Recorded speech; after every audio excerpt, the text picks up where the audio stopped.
Good morning, everyone. This morning, we're joined by Professor Coilin Parsons, Associate Professor in our Department of English and the Director of our Global Irish Studies Initiative.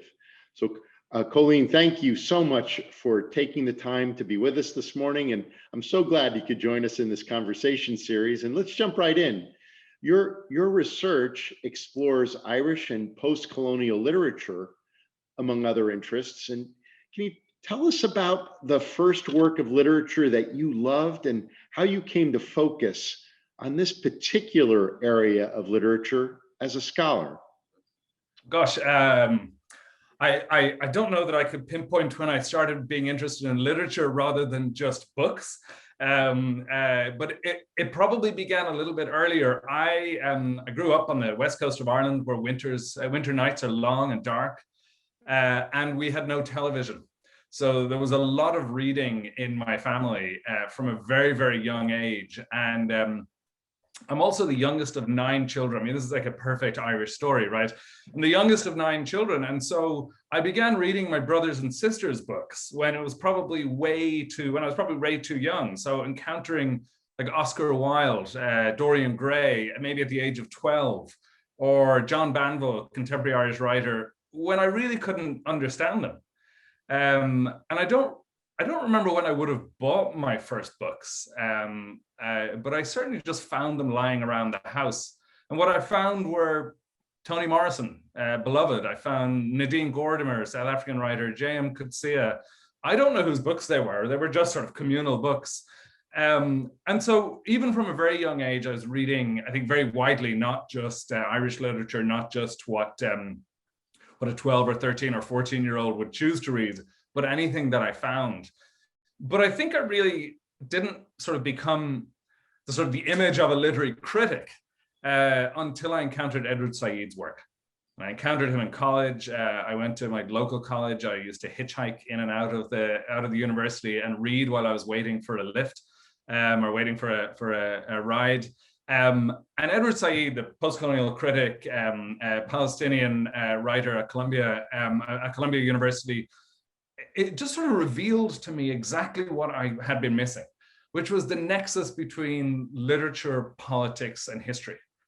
And in a way, he explained to me why I was so interested in Indian writers and South African writers and Irish writers and British writers all at the same time, because he put them all together and said that there's a connection between them. And it is the history and the legacy of the empire, of the British Empire, and the history and the legacy of the English language. And that was, in a sense, that was the world that I was living in as a scholar of literature in Ireland in the early 1990s, or a student of literature in Ireland in the early 1990s. So it was the encounter with Edward Said. I was very lucky. I went on to study with him in Columbia University, actually. He was terrifying. A brilliant intellectual, but absolutely terrifying. So it was a long sort of gestation. Sure. Well, thank you. Now you've been working on a new project that looks at how certain modernist writers make use of astronomy to explore and make sense of our planet. Tell us more about this project and what are you discovering? Yeah, I mean, I'm not discovering much about astronomy because I'm not an astronomer. There are many who know a lot more. But I've been interested for a long time in the relationship between literature and science, and not just because, I think a lot of the time we talk about the way that writers represent scientific concepts, whether that is relativity or whatever we're interested in. But I'm really interested in the way that science is also an imaginative undertaking. I wrote my first book about how map making and cartography, which was a sort of a very advanced science in the 19th century, how map making and cartography intersected with modernist Irish literature, and how sort of the imagination of the landscape in literature and maps was very similar. So then I moved on to in this new one, to sort of the representational techniques of astronomy. How do we draw things in the heavens? How do we talk about things in the heavens?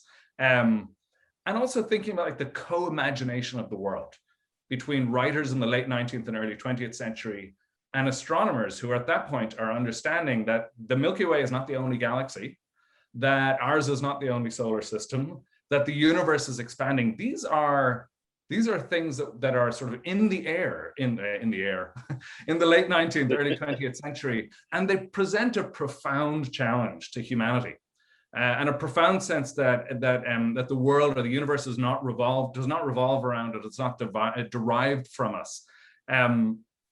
So in many ways, both writers and astronomers are trying to imagine the Earth as a planet, as a whole system together, and how do we describe it and think about it, and how does that change our experience of being human? I'll give you two examples. Joyce's Ulysses, well-known book, one of my all-time favorites. The one character, Leopold Bloom, he's the sort of main character that we follow around for most of the day. He's thinking about the word parallax for a lot of the day, and it's a word from astronomy that he doesn't understand. But Joyce himself uses that word. It's the way we measure the distance between celestial objects. Joyce himself uses that word to think about how Ulysses, a novel about a couple of people wandering around one city on one day, can also be a novel about South Africa and about India and about North America. That just because we're zoning in on one place doesn't mean we're not talking about an entire planet at once. And that's the sort of the way that the discourse of astronomy and the work of modernist writers comes together. It all seems probably a little bit esoteric, but it matters. And I think it matters a lot for us today, because it's a story about how we imagine the planet, how we think about the Earth as a system of interrelations and connections, and how we think about whether that system of interrelations and connections is intimately tied with globalization and the movement of global sort of goods and trade and capital, or whether there might be other ways to imagine connections across the Earth, and ways that are more just ways that sort of create a different understanding of our planetary connections, not only human to human, but human to other species. Oh, thank you. Now, your focus is in Irish literature, but you've taught in South Africa, and you co-edited a volume on literature in South Africa, as well as a special issue of the journal Interventions that examines comparisons between South Africa and Ireland. Tell us about your work to compare these two post-colonial nations. What sort of similarities, differences do you find most important? The work actually began because I was tasked at the University of Cape Town with teaching Ulysses to South African students. And I asked myself, how on earth am I going to do this? How am I going to make sense of this? Like, this is a big doorstop of a novel from Ireland. How does it speak to the experience of contemporary South African students? South Africa and Ireland, both, formerly parts of the British Empire, arguably, or inarguably part of Ireland, is still a part of the empire. They've often been thought of as anomalous. So Ireland was the first colony. It was, largely, what we now recognize as white European. It was next door, and also the empire was built by Irish people. So, South Africa, India, Australia, New Zealand was colonized by the Irish. But South Africa is also anomalous in that it was sort of the longest standing country that was ruled by white minority rule, as we know, right up to 1994, and arguably in many ways right up to the present, if we think about the sort of, the impact that apartheid still has. So there have been some comparisons between South Africa and Ireland. In fact, there have been many, but they tend to be sort of very much focused on the Irish impact on South Africa, and that sort of draws from a colonial history, or else they're kind of in the heroic mode. And that is to say that, we could look at Irish involvement in the anti-apartheid movement. We could look at Irish support for the Boers in the South African War, that was a sort of anti-imperial war. Or we could think about the way that the peace process in Northern Ireland was both a model for and also modeled on peace processes in South Africa. And this is a sort of heroic connection between Ireland and South Africa as the sort of the vanguard of an anti-imperialism in a way. There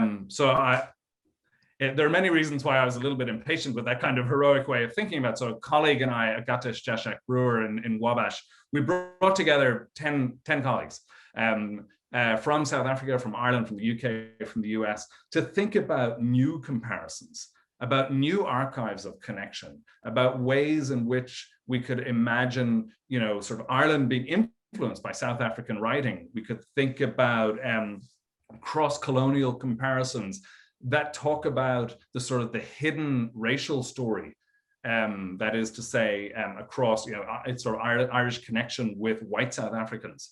Is a story that completely undermines and undercuts the entire history of the racial injustice of apartheid.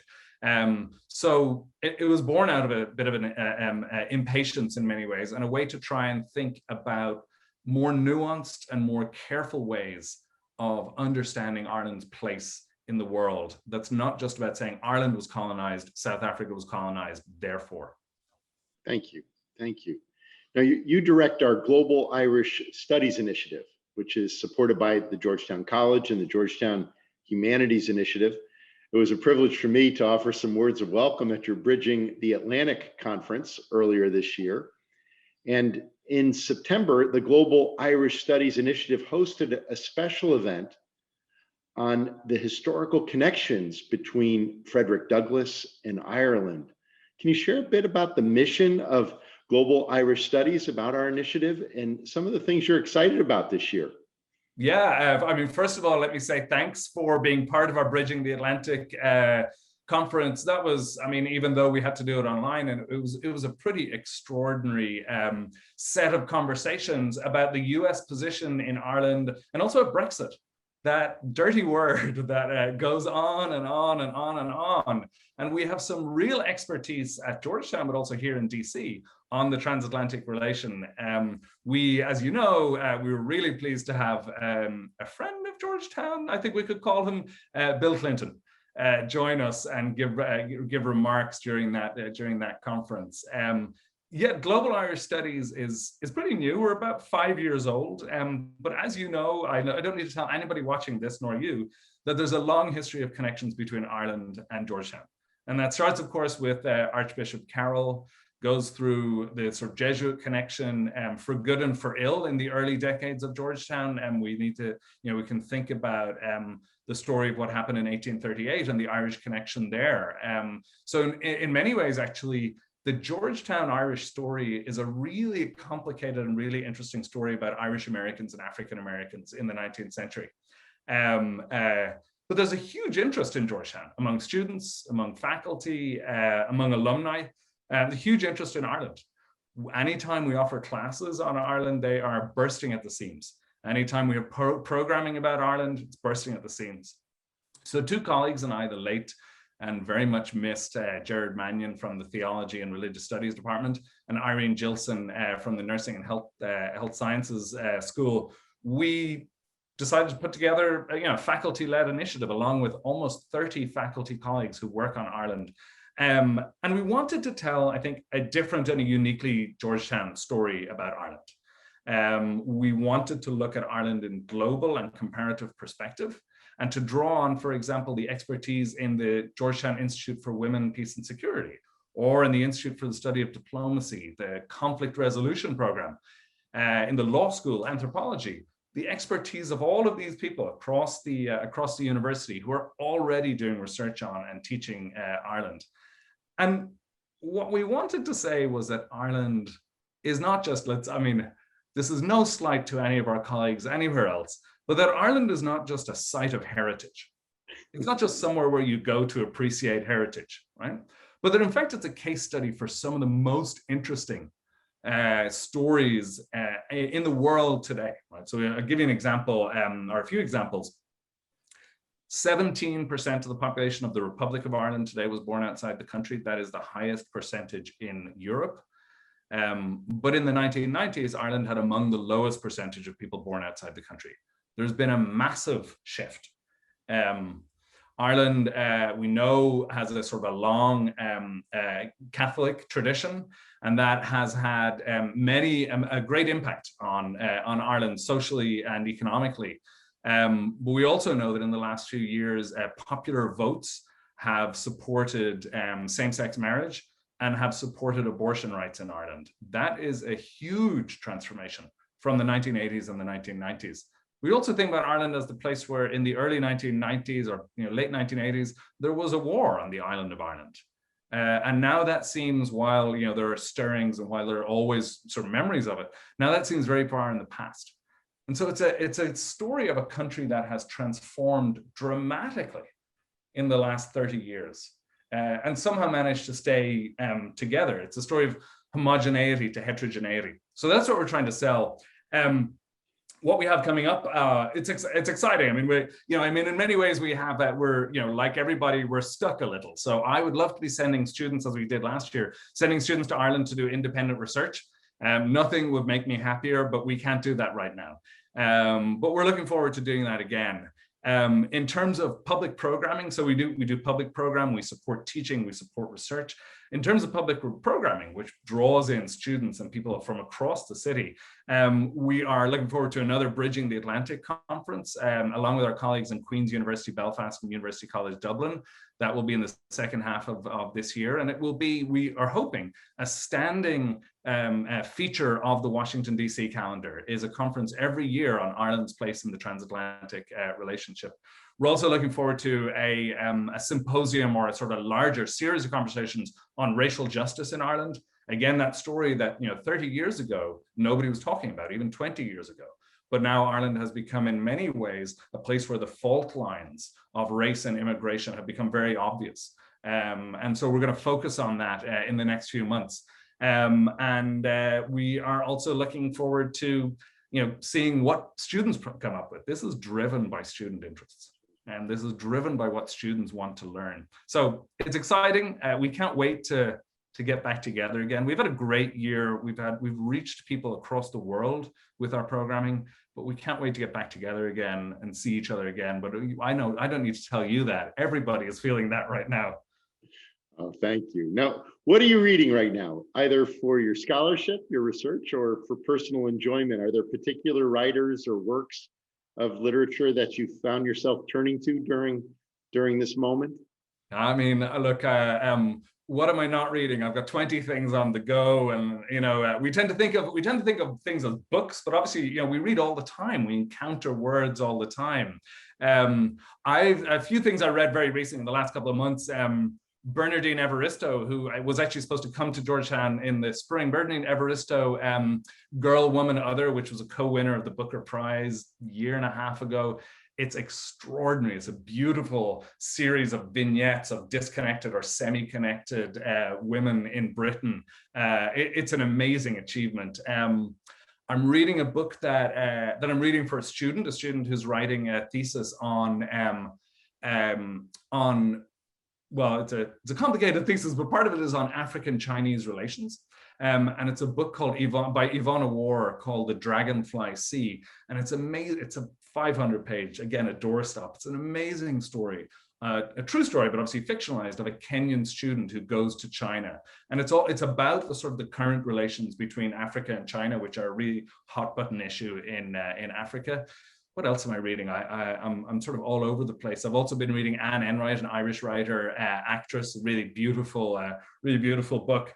And then sort of out of left field, I'm making my way through Mary Beard, the classicist at Cambridge, her book SPQR about the history of Rome. And I'm not a historian of Rome in any way, and in many ways I'm very skeptical of our interest in Rome, the continued interest in Rome.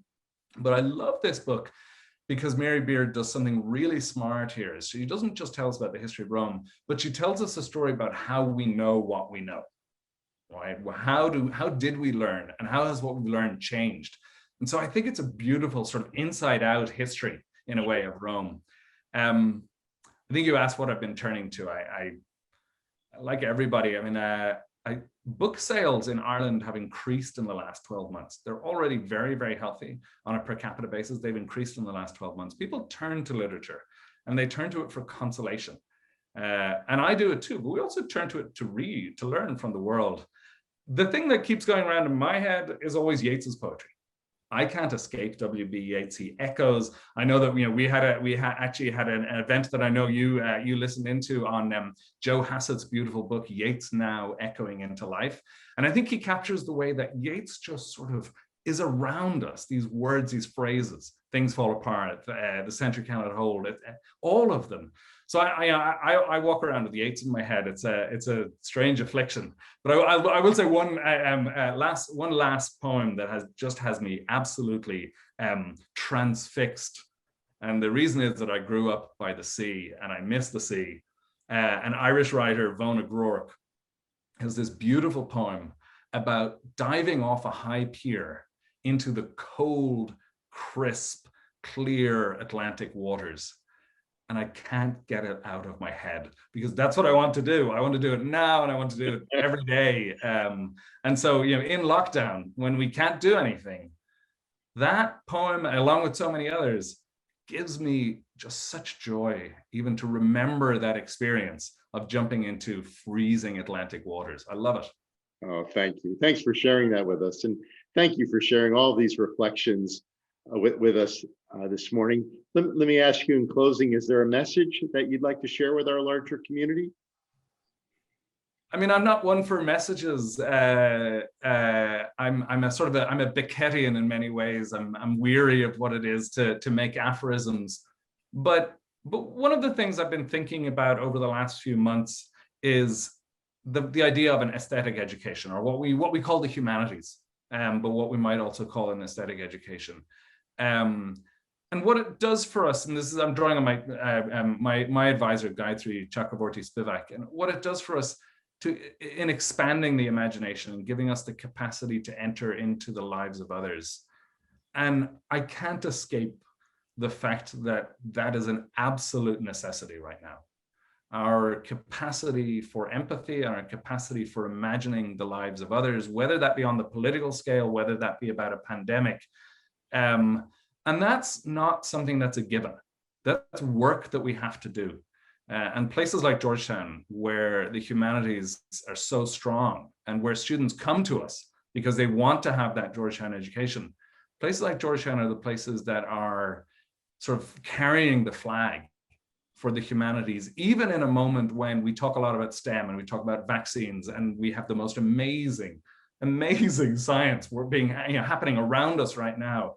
But even at that moment, I want to sort of fly the flag for the work that the humanities does and that our students do in Georgetown, and to think about the capacity to enter into the lives of others, and to imagine oneself in others' shoes. I think that's what I do. That's what I do in my classes. That's what I try to do when I read. That's why I read all over the place. Sure. And I want to share that with our students and bring it to, especially through Global Irish Studies, bring it to a wider DC audience. And that's what we can do at Georgetown. Well, we are very fortunate that you are here and sharing all of that with us. And it's been just terrific to have this opportunity to listen to you and talk about your work and your scholarship. Thank you for taking the time to be here this morning, and thank you for your leadership in our academic community. And I look forward to being with all of you again soon. Take care of yourselves and take care of everyone around you. For every Hoya, everywhere.